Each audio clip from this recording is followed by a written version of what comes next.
Si on reprend chronologiquement le match, c'était une première mi-temps quand même. C'était pas le visage de Rouen en première mi-temps. 45 points encaissés, un peu des balles perdues un peu bêtement. J'imagine qu'un entraîneur comme toi n'était pas satisfait à la pause. Non, j'étais surtout déçu pour nous-mêmes parce que je crois qu'on leur a beaucoup alimenté leur attaque par nos balles perdues. On était à 12 à la mi-temps et c'était une des clés du match de ne pas être trop dispendieux de ce côté-là. Et c'est effectivement vers ça qu'on a orienté nos efforts sur le deuxième mi-temps puisqu'on perd que 6 ballons. Donc je crois que le contrôle de la balle et le fait de prendre soin de la balle, c'était une des clés du match. On sait que c'est une équipe qui défend fort, qui est très physique. Et que dès qu'on perd la balle, ils se projettent vers l'avant. Ce qu'on a vu des deux côtés, très sincèrement, puisqu'ils ont perdu 19 ballons, je crois, et nous, on en perd 18. C'était pas toujours des ballons vraiment provoqués, mais pour la plupart, quand même, c'est parce que, à force, avec la fatigue, le manque de lucidité, ça manque un petit peu d'oxygène là-haut, et ça nous permet de pouvoir courir et de nous sécuriser sur la deuxième mi-temps. Oui. Parce qu'il y a eu 8 possessions d'écart à la pause. Ça n'arrive pas souvent, bon, surtout à la mi-temps. Normalement, on est l'équipe qui force le plus de ballons perdus chez l'adversaire, grâce à notre défense, ce qui était plutôt le cas à la mi-temps, mais c'est surtout nous qui étions qui pêchions dans ce domaine-là. Beaucoup de balles perdues sur nos meneurs de jeu, sur nos extérieurs, sur nos grands, ça venait un petit peu de partout. Mais encore une fois, il faut rendre hommage à l'équipe de Saint-Chamond et leur tirer un coup de chapeau. Ils ont su nous faire déjouer en première mi-temps. Et nous, on est un peu tombé dans les pièges. Et même si on s'attendait à être reçu de manière aussi physique, mais dans les règles de l'art, il n'y a rien à dire par rapport à ça, on a évidemment été trop dispendieux. Donc on a bien fait de corriger quand même. Tu dis que Saint-Chamond est une équipe physique. Alors vous êtes quoi? On est physique aussi, c'est vrai. Sur les 15 dernières minutes, ils ont été asphyxiés. Je crois qu'on a réussi effectivement à les harasser un petit peu. On reste modeste quand même sur le terme. Mais c'est vrai qu'on a senti qu'on avait encore un petit peu de jus. On en avait gardé un peu sous la pédale. Voilà. Et encore une fois, cette équipe, elle est très très généreuse. On n'a pas redémarré comme on redémarrait habituellement. On a mis Karl en 3 qui a fait du bien sur son passage parce qu'il jouait très très grand. On a relancé Jamar qui fait un troisième quart-temps excellent, qui nous remet bien sur les bons rails. Et je crois que tout le monde est à mettre en avant parce que tout le monde a apporté sa petite pierre à l'édifice. J'en veux pour preuve l'évaluation collective, qui n'est pas qui est de 97 sur la feuille de match, mais je crois qu'il est bien bien plus haute que ça. Et puis quand l'équipe tourne sur tous ses pistons, comme en deuxième mi-temps, on redevient l'équipe vraiment tant redoutable et redoutée. Alors qu'en premier mi-temps, je trouvais qu'on pouvait faire tellement mieux. C'est ce que je leur ai dit. On vaut tellement mieux que ça. J'étais pas vraiment inquiet, mais je me disais quand même, il ne faudrait pas que ça dure trop longtemps. J'ai même un peu plus Chroma qui vous tient en 3 mi-temps, en 3 quarts-temps, avec des shoots compliqués. C'est pas des shoots faciles qu'il prend, en plus c'est vraiment sur la tête des joueurs, la main carrément sur le visage. Alors Lassane, c'est ce genre de joueur, c'est pour ça qu'on l'a pris, pour pouvoir scorer par lui-même, mais aussi sur des isolations. Saint-Chamond a proposé une défense avec beaucoup de changements défensifs sur les pick and roll, et nous on avait ciblé des joueurs par rapport à ça, comme Ben Ramdan, qui est puissant mais qui est lourd et qui, par contre, peut-être un petit peu plus lent par rapport aux autres. Pommier aussi. Et donc on avait des joueurs qu'on a ciblés par rapport à ça. C'est pour ça que Lassane s'est aussi trouvé pas mal en isolation par rapport à ce grand type de joueur. On avait des cibles sur ce match. Ben Ramdan en était une, Pommier en était une autre, et Jonathan Oyo aussi, parce qu'on sait qu'il peut prendre feu à tout moment. Au final, je crois qu'on a peut-être pas trop mal le boulot, même si Pommier a été plutôt bon. En jouant sur 22 minutes, il fait 6 sur 9 au tir dans la raquette, c'est très très bien. Il nous a vraiment beaucoup impacté. Et nous, on était en problème de faute dès la première mi-temps avec Coleman de faute, Bassoumba de faute, donc il a fallu faire tourner encore Zimi au poste 5 et faut se mettre à leur place, c'était pas facile. Est-ce que tu conçois que vous êtes le nouvel épouvantail à 3 journées de la fin? Pas du tout. Avec tout le monde resserré. Chaque victoire de Rouen. Ça c'est bon, ça c'est bien, tant mieux pour nous, mais on l'a provoqué et on l'a mérité.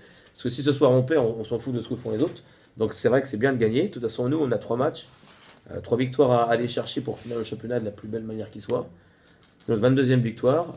J'ai appris effectivement que Vichy avait perdu. J'ai appris que Rouen avait perdu. J'ai appris que Caen avait perdu. C'est maintenant le match le plus important, c'est le match de Caen. On va savourer un tout petit peu ce soir, mais Caen a perdu, Chartres a gagné, Aix a gagné aussi. Donc quand on va aller là-bas, ça va être le match de la dernière chance pour eux. Il faut être très clair. Donc on s'attend à une chaude réception dans une salle de camp qui peut être vraiment bouillante. On se rappelle que l'an dernier, on avait joué notre avant-dernier match là-bas pour se qualifier pour les playoffs, qu'on avait été bien reçu, qu'on avait perdu, et qu'on s'était qualifié à la dernière journée face à Nantes. Donc je m'attends à une grosse réception dans un derby normand qui va swinger, je pense.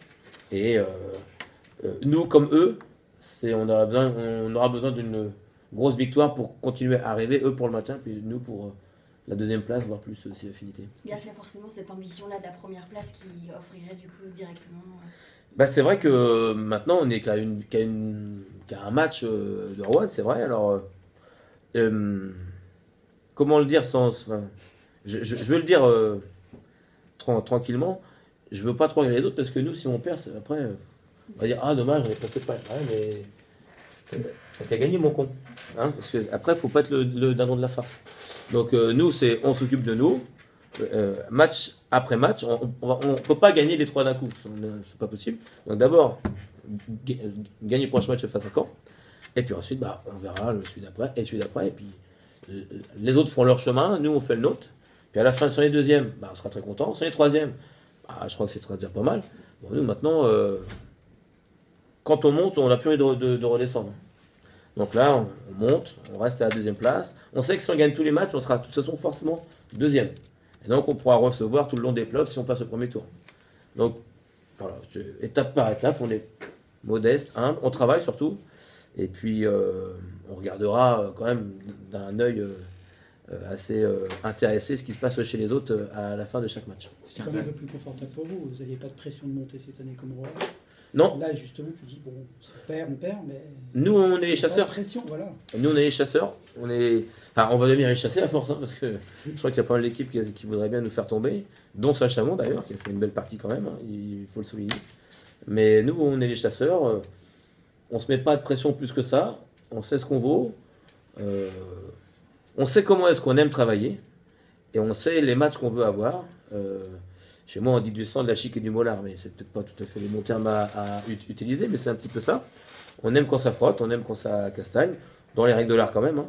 Et puis après, on essaie de produire un basket intéressant qui profite de cette défense, de cette cohésion défensive quand même si elle a été mise à mal parfois durant la soirée. Mais voilà, c'est un petit peu ça. C'est un jeu rythmé, up-tempo, mais qu'on contrôle nous.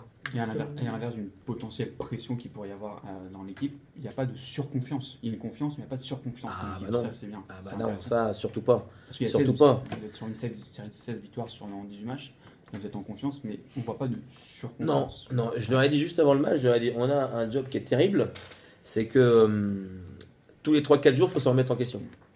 Et c'est pas parce qu'on a, je leur ai dit textuellement, c'est pas parce qu'on a battu Blois de 27 points que ce soir on part avec 10 points d'avance. Ça n'existe pas ça. Donc à chaque fois, il faut remettre le cœur à l'ouvrage, il faut remettre les choses en place. Et si on a eu du mal à le faire en deuxième quart-temps, notamment. C'était un très très bon rappel pour nous.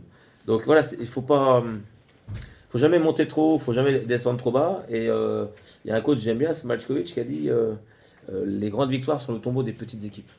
Et c'est très vrai. C'est très vrai. Quand on pense qu'on a gagné sublime victoire, humainement parlant, c'est ingérable derrière. Ingérable derrière. Là, il n'y a pas une euphorie folle. Dans les vestiaires, je pense même qu'ils s'enflammeraient un petit peu plus que ça. Non, ils sont tranquilles. Ils vont aller boire une petite bière ce soir. Et on va faire de la cryo demain. Puis on se verra jeudi matin pour travailler encore une fois. Puis prendre du plaisir ensemble parce que, mine de rien, on en prend quand même pas mal. Ouais, Est-ce qu'individuellement aussi, tu n'as pas des mecs qui montent en puissance là? Chroma qui a été blessé, qui se refait la cerise, Béguin et tant d'autres, non?